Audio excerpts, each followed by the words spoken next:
We've been talking about this cycle of loving your neighbors. It's the second greatest commandment, to love your neighbors as yourselves. That means to get into the lives of our neighbors, to treat your neighbors the way that you would expect to be treated, which is not always easy. People like to try us sometimes, but it is the second greatest commandment in all of the scriptures.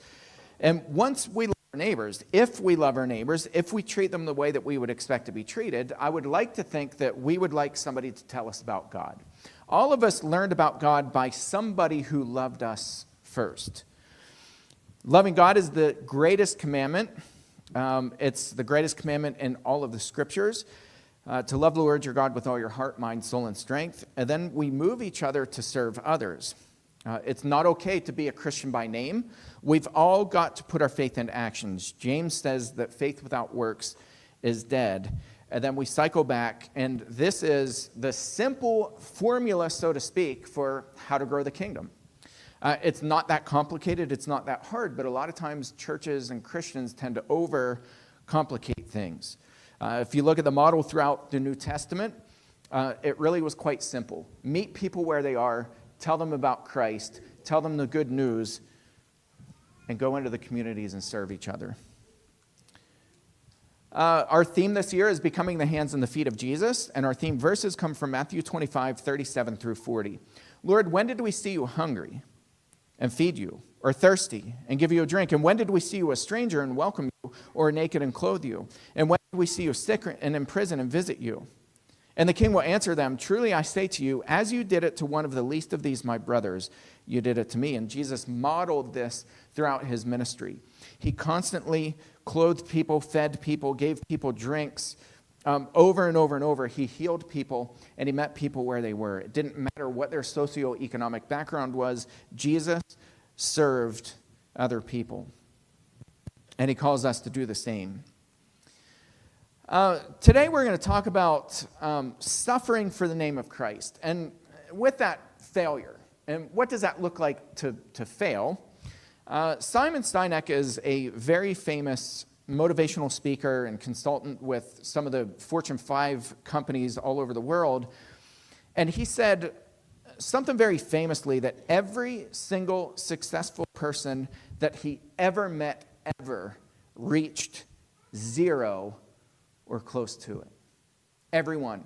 Said this is a universal law that every single successful person reached zero. In other words, they lost everything. They may have lost friends, they may have lost homes, they may have lost all of their money, their businesses may have blown up, and they tried it again, and they went back to zero. They tried it again, went back to zero. Some people multiple times have reached zero or close to it. And he said what sets them apart is that they never gave up. They didn't stop.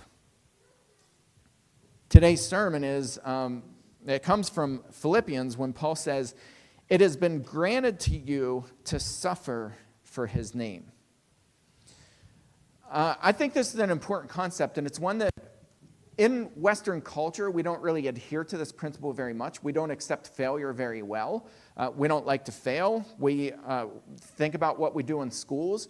When children fail, what do?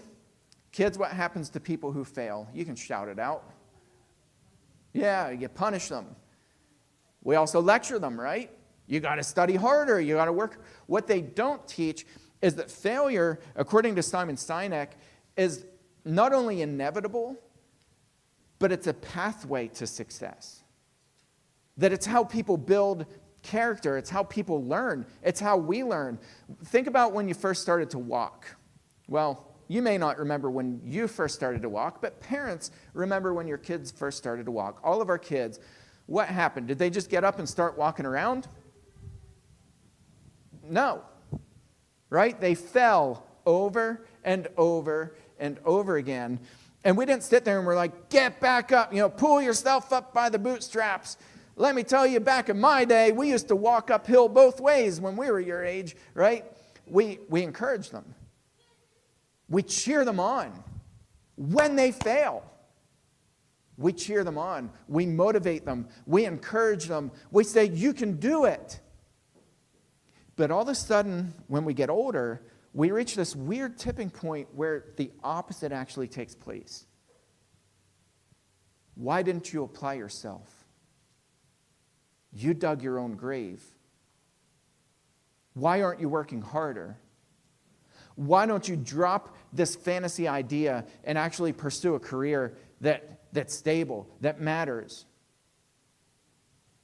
Right? When we turn into adults, all of a sudden, that shifts. That mentality shifts, and we no longer allow people to reach zero. In fact, we shout at them, we criticize them, we ridicule people. But Simon Sinek says it's such a vital part, that so much so that every single successful person has reached zero or close to it. And the Bible certainly backs this up over and over again. It's not the greatest picture. This picture, for some reason, came out really grainy, but this is the crossing of the Red Sea. Now, can you imagine crossing the Red Sea? And we look at some of the heroes of the Bible. We look at Moses, and we forget about all the bad stuff, and we're like, rah, rah, Moses was incredible. What a great man. What a hero of faith. But you look at Moses' life, and literally every single character in the Bible, and they failed miserably over and over and over again. Moses murdered somebody. He got angry and murdered somebody. Now, he was defending, or so he says, but that came out. People found out about it, and he was trying to cover it up. He was trying to hide it. Moses got frustrated after they crossed the Red Sea. He got frustrated with the people. He got frustrated with God. God tells him to strike the rock and tell the people that, God, I bring you water. What did Moses do? He struck it and said, look what you made me do, right? As if he did it. He put himself in the place of God, and God punished not only Moses, but he punished the Israelites for that. I mean, over and over and over, and it's not just Moses. And we literally, I gave you just not even the tip of the iceberg, but we could literally spend weeks talking about Bible characters who failed miserably. As I mentioned, Moses, he killed a man, he struck the rock, he refused to speak to Pharaoh. God kept telling him over and over and over, and he kept coming up with excuses. Well, I don't really talk well. Allow Aaron to do it. I'm not the man for the job. He's telling God this. I mean, God, who spoke from a burning bush, and Moses is bargaining with him, I'm not really the guy for the job. It's incredible. How about Peter? I could give weeks just on the screw-ups that Peter had throughout his life. These were just a handful, but he denied Christ. He sank in the sea because of his lack of faith. He discriminated against Gentiles in Pisidian Antioch, not Antioch of Syria, not where the church was first launched, but the other Antioch. It's where Paul went on his first missionary journey, and Paul had this major breakthrough. Paul and Barnabas had a breakthrough with the Gentiles, which was unprecedented. It was unheard of. They had this big breakthrough with the Gentiles in Pisidian Antioch. Peter comes back and essentially undid every single thing that Paul and Barnabas accomplished in Antioch. He started disassociating with Gentiles. He was radically discriminating against them, so much so that Paul says in Galatians that he confronted Peter to his face in front of people. Publicly, Paul had to shame Peter to get him to repent. This was a big deal. Over and over and over again, Peter made radical, not only mistakes, but just misjudgments and sin, and his whole life was just a hot mess. But we just finished 1 Peter in the adult class today. Peter wrote books that are inspired by the Holy Spirit that are in our Bible. How about Judah? One of the 12 sons of Jacob. He got his daughter-in-law pregnant, thinking she was a prostitute. If it's not bad enough, he got his daughter-in-law pregnant. He thought she was a prostitute. How about selling his brother Joseph? How about I could list for 30 minutes Things that Judah did where he messed up. You know, it's interesting. You know what line Jesus came through? Judah. Jesus came from the lineage of Judah. It's fascinating, isn't it? How about Paul? You remember when Paul, prior to becoming a Christian, killed Christians? He persecuted them. He put them in prison, very publicly, by the way. Paul got letters from people very high up, given permission to go in and to actively seek out Christians and to persecute them. And Paul was standing there when Stephen was murdered. Stephen was murdered. He was martyred as a Christian. Paul stood there holding coats in approval, witnessing it. He routinely struggled with sin after becoming an apostle. He talks about this in Romans 7. The things I want to do, I don't do. The things that I ought to do, I don't do. Right? He struggles with sin. How about Abraham? God tells Abraham, I'm going to bless you beyond measure. Look at the stars. You can't even count the stars, and those don't even compare. I mean, those pale in comparison to the number of offspring that's going to come through you and Sarah. Abraham says, I have an idea. I'm going to have a child with Sarah's servant. Gets her servant pregnant. God comes back, says, no, Abraham, I don't think you're really getting it. I mean, you and your wife, Sarah. Literally over and over and over again. We could do this with every single hero of faith in the Bible. They reached zero or near zero. This is a biblical concept. And now let's look at several scriptures. Let's see what the Bible has to say about suffering, about failing, about, those two things kind of go hand in hand. Suffering and failing tend to go hand in hand. We were talking about suffering in class this morning. And suffering and failure tend to go hand in hand. When we fail, we typically suffer. Typically, when we fail, people don't look at us and as I mentioned, they don't give a nod of approval. If we fail as Christians, if we fail as churches, typically people aren't like, oh, well, that's just part of the game. Typically, people are not very happy with us whenever we fail. But the reality is, it is part of the game. Churches failed all the time in the first century, all the time. Churches closed their doors, and you know what? They didn't feel sorry for themselves. They didn't pity themselves. They didn't say, oh man, I'm such a failure. They literally just went on, and they started reaching more and more people for Christ. Here's what the scriptures have to say. Paul says this in Philippians 1:12 and 13 and 29 through 30. He says, I want you to know, brothers, that what has happened, listen to the language, what has happened to me, he's talking about his imprisonment, being persecuted and being imprisoned for the sake of the gospel. What happened to me really served to advance the gospel. It reminds me of Joseph. Do you remember when Joseph said to his brothers, you meant this for harm. When you guys sold me, you meant this for harm, but don't beat yourselves up because God did this so that you all might be saved. God put me into the hands of the Egyptians so that I could become second in command in all of Egypt, and so that I could interpret dreams, and so that I could store grain for 7 years because of the 7 years of famine that was going to follow. God did this to me for the sake of many, many people. Paul's view is that the imprisonment wasn't that he was down on his luck, that he was a bad Christian, that maybe he should have avoided. They told me I should avoid certain neighborhoods. Right? Paul didn't say that. Paul said, I want you to know that what happened to me really served to advance the gospel, so that it has become known throughout the whole imperial guard and to all the rest that my imprisonment is for Christ. There was no mistake. Paul was imprisoned, by the way, in Rome, the capital of all of the Roman Empire. Paul's in the capital. Paul has direct access to Caesar himself. And Paul's preaching, and we know from the scriptures that Paul converted several people from Caesar's household. You know who Caesar was? You know who the emperor was when Paul was imprisoned? Nero, the most psychotic emperor that ever served in the history of mankind in Rome.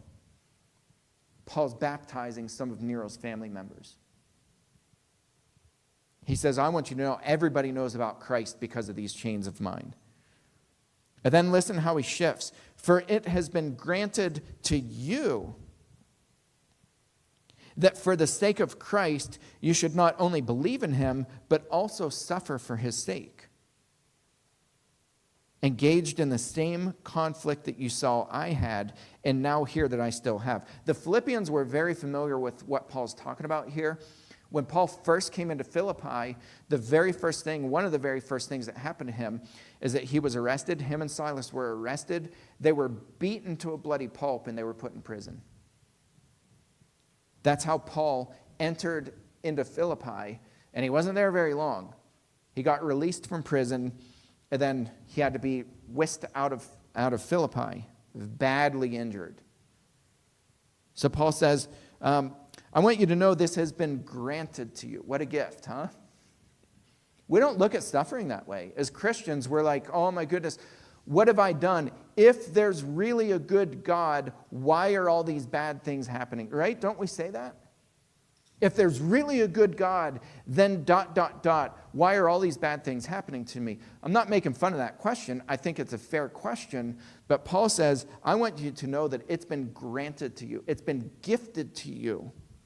That for the sake of Christ, you should not only believe in him, but also suffer for his sake. Engaged in the same conflict that you saw I had, and now hear that I still have. That's granted to you by God himself. Proverbs 24:16, for the righteous falls 7 times and rises again, but the wicked stumble in times of calamity. This in times of calamity applies to the righteous. That's the context of this. In times of calamity, believers, the righteous, get back up and they dust themselves off and they keep going. But the wicked, in times of calamity, they stumble, they fall, they don't get back up. They feel bad for themselves. They feel sorry for themselves. They put all the faith and all the stock and all their ego into themselves, and therefore they don't get back up. What this proverb is saying is that the successful people are separated from the unsuccessful people by how you dust yourself up and pick yourself back up again. Failure is part of the journey. Psalm 37:23 and 24 says, the steps of a man are established by the Lord when he delights in his way. Though he fall, he shall not be cast headlong, for the Lord upholds his hand. God is the one who picks you up. God is the one who brings you back. If we really believe this as Christians, we wouldn't take failure so hard. Right? Have any of you guys, let's raise a hand so I know I'm not alone. This is my hand going up. How many of us have failed at certain things? Ideas that we had, all right, like 99% of us. There's 1% who are liars in here, just so you know. We've all failed, right? We've all failed at things.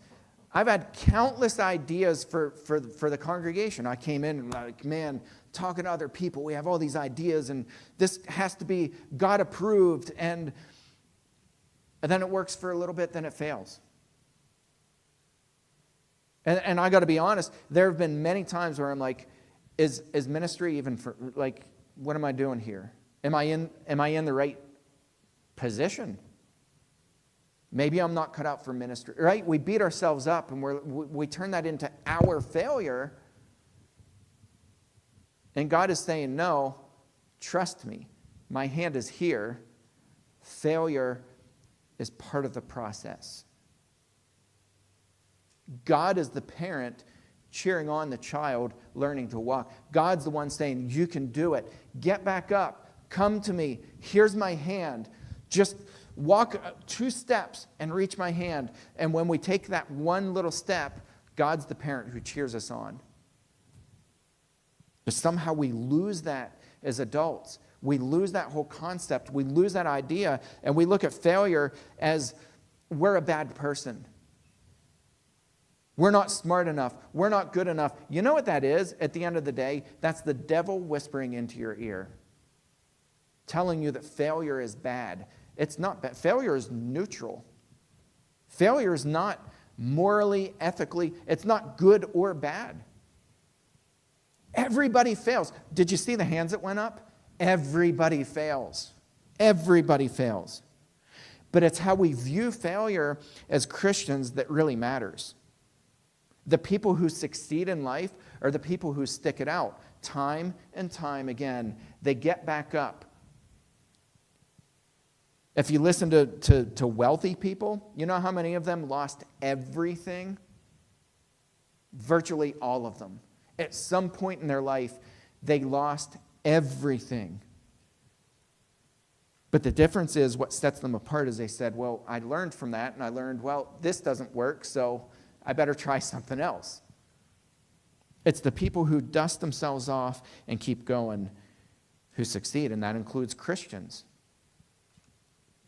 2 Corinthians 12, 9 through 10, Paul says this, but he said to me, he was talking about the thorn in the flesh. I have this thorn, I prayed to God, remove this thorn. And 3 times he said, my grace is sufficient for you. So Paul comes back, he said to me, my grace is sufficient for you, for my power is made perfect in weakness. I love that. Therefore, I will boast all the more gladly of my weaknesses, so that the power of Christ may rest upon me. For the sake of Christ, then, right? He doesn't say for my sake, for the sake of me, for the sake of my family. No, listen where his focus is. For the sake of Christ, then, I am content with weaknesses, insults, hardships, persecutions, and calamities. I'm content with them. For when I am weak,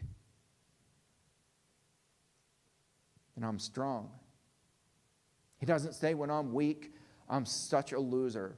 When I'm weak, I'm a failure. When I'm weak, I screwed up. When I'm weak, I don't belong in ministry. When I'm weak, I ought to just give it up and quit preaching, because every time I walk into a town, people rise up against me. Every time I walk into a synagogue, it seems like the whole synagogue blows apart. It blows to smithereens. People leave. They don't come. They leave. And they get angry on the way out. And people are divided. Right? Paul doesn't say that. He says, when I'm weak, I'm strong.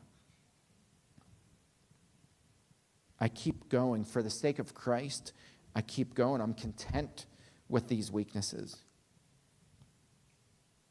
Peter echoes the same thing. Beloved, do not be surprised at the fiery trial when it comes upon you to test you, as though something strange were happening to you. We were talking in class this morning about this passage. Why do we get surprised whenever we go through suffering? Why do we get surprised when gold, some of you are wearing gold jewelry. You know how it got to turn into pure gold? Through fire. It was refined. Peter says, don't be surprised by the fiery trial when it comes upon you to test you as though something strange were happening to you. But rejoice insofar as you share Christ's sufferings, that you may also rejoice and be glad when his glory is revealed.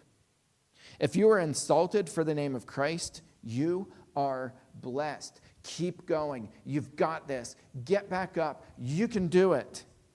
If you're insulted for the name of Christ, you are blessed, because the Spirit of glory and of God rests upon you. But let none of you suffer as a murderer or a thief or an evildoer or as a meddler.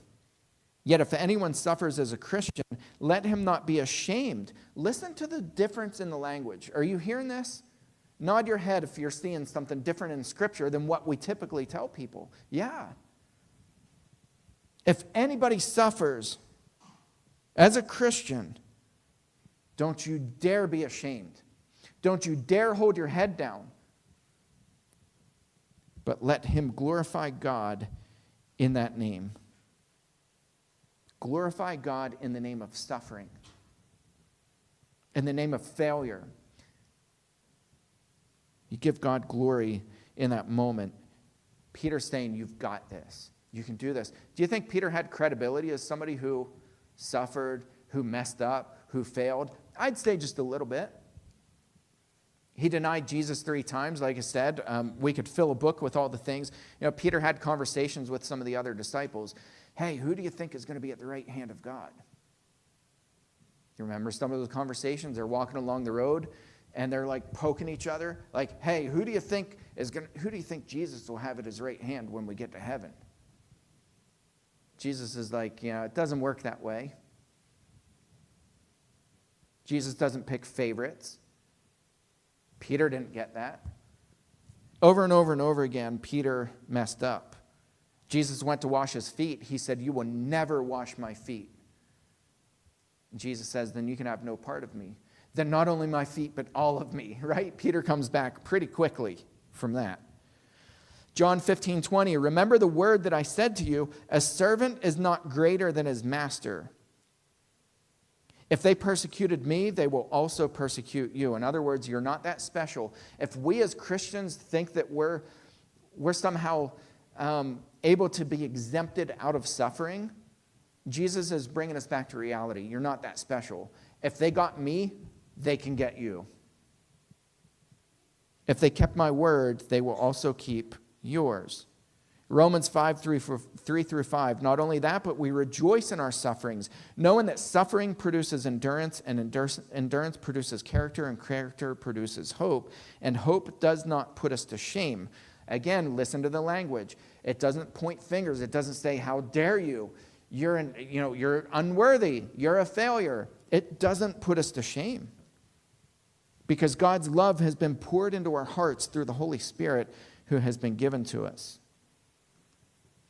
And finally, James, the testing of your faith, count it all joy, my brothers, when you meet trials of various kinds. For you know that the testing of your faith produces steadfastness.